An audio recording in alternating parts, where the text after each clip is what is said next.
Allez, bonsoir à tous. Donc ce soir, une petite vidéo exprès pour les collégiens de troisième qui sont en train de découvrir le théorème de Thalès.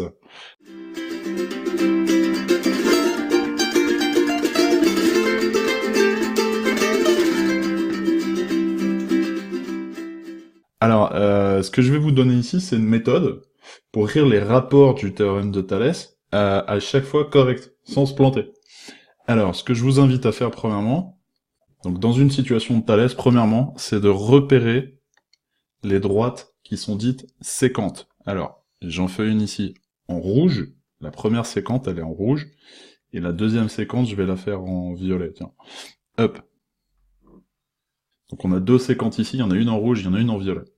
Désormais, on va tracer les parallèles. Et les parallèles, et je vais les faire en une espèce de orange.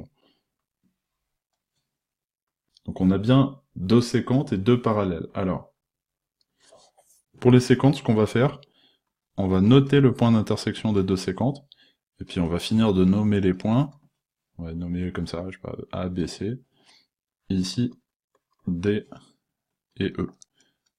Alors la manière de nommer les points va changer à chaque fois sur vos exercices, mais ce qui est sûr, c'est que de toute façon, il y aura toujours deux séquentes et deux droites parallèles.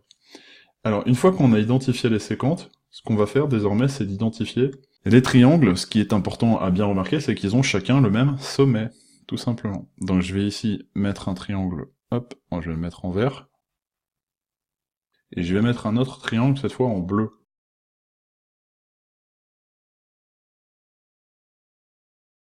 Alors maintenant qu'on a bien identifié les triangles, on va nommer les côtés des triangles.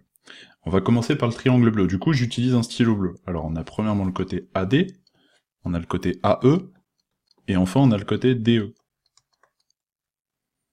Pour le triangle vert, on a trois côtés également. Il y en a un qui s'appelle le côté BC, il y en a un qui s'appelle le côté AC, et enfin il y en a un qui s'appelle le côté AB.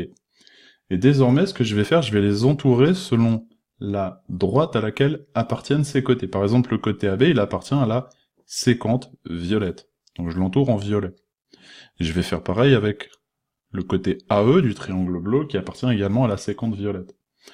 Désormais, je vais entourer en rouge les côtés qui appartiennent, à la séquence rouge, et enfin, vous avez compris la démarche, je vais entourer en orange les côtés des triangles qui appartiennent au parallèle.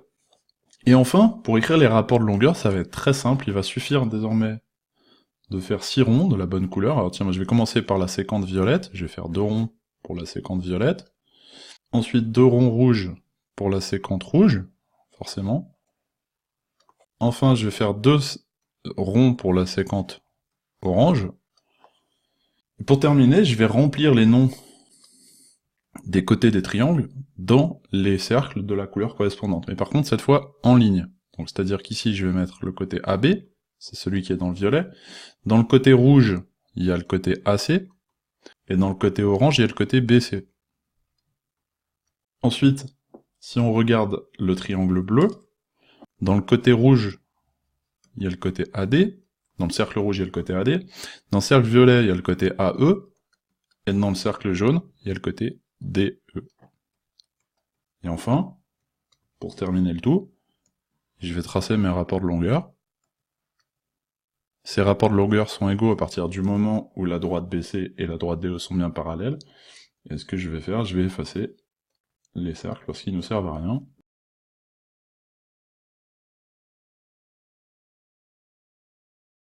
Donc pour récapituler, on a bien les trois rapports de longueur qui sont corrects. On a bien la longueur AB sur la longueur AE, la longueur AC sur la longueur AD, et enfin la longueur BC sur la longueur DE qui sont égaux. Voilà, je vais vous dessiner désormais une petite situation, et puis je vais vous laisser réfléchir. Vous pouvez mettre pause sur la vidéo pour vous noter vous-même les rapports de longueur, puis ensuite on corrigera ensemble. C'est parti.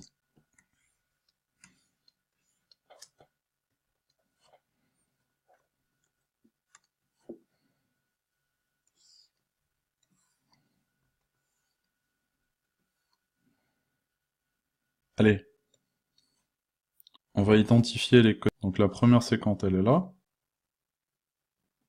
Je la fais en rouge. Et la deuxième séquence, elle est ici. Je la fais en violet. Ensuite, on a les deux droites parallèles, et la première droite parallèle, elle est là, et la deuxième droite parallèle, elle est ici. Désormais, si vous voulez identifier vos triangles, ben on a le premier triangle, le triangle vert qui se trouve ici, et puis, bien évidemment, on a le triangle bleu qui, lui, se trouve superposé, hein. Allez, à l'aide du stylo noir, on va commencer par nommer le point d'intersection des séquentes, le point A par exemple, et je vais nommer les 4 autres points.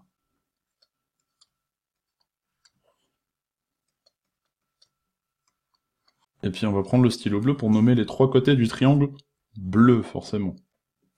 On a ici le côté AC, et ici le côté AB, et en dessous on a le côté BC. Je vais prendre désormais le stylo vert pour nommer les côtés du triangle vert. On a ici le côté AI, et ici le côté AJ. Et entre les deux, ils ont un moins, ici on a le côté IJ.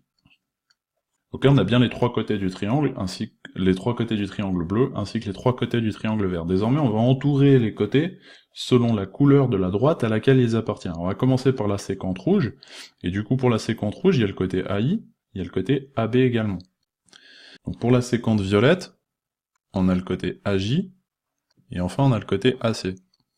Et pour terminer, pour les droites parallèles orange, on a le côté IJ qui appartient au triangle vert, ainsi que le côté BC, qui appartient, lui, au triangle bleu. Et désormais, si vous voulez écrire vos rapports de longueur, il vous suffit de faire vos cercles. On va commencer par des cercles rouges. Ensuite, on va faire des cercles violets. Et enfin, on va faire des cercles orange. Et à l'intérieur de ces cercles, on va écrire les longueurs. Je vais commencer par les longueurs du triangle vert. Vous pourrez commencer par les longueurs du triangle bleu, de toute façon c'est pareil. Et ce qui est important, c'est de mettre du vert sur la ligne du dessus. Et puis du bleu sur la ligne du dessous. Alors, donc dans le rouge, il y a AI, dans le violet, il y a AJ, et dans le orange, il y a IJ. Et je vais prendre un stylo bleu pour les côtés du triangle bleu. Alors pour le cercle rouge, on a le côté AB, pour le cercle violet, on a le côté AC, et enfin, pour terminer, dans le cercle orange, on a le côté BC. Et alors si vous voulez terminer l'égalité des rapports, mettez, hop, les rapports de longueur, vous mettez un égal. Alors attention, vous pouvez mettre égal uniquement si les droites sont parallèles. Inversement, si ces rapports-là de longueur sont égaux entre eux, ça veut dire que les droites sont parallèles. Et on va pas revenir sur le détail, le but de la vidéo aussi, c'est simplement d'écrire les rapports de longueur de manière correcte, sans se tromper. Voilà, j'espère que j'ai été clair dans la méthode, et à vous de vous l'approprier, et puis surtout de savoir la gérer correctement pour pouvoir écrire des rapports de longueur qui sont corrects. Et pouvoir résoudre des exercices qui font appel à Thalès de manière cohérente.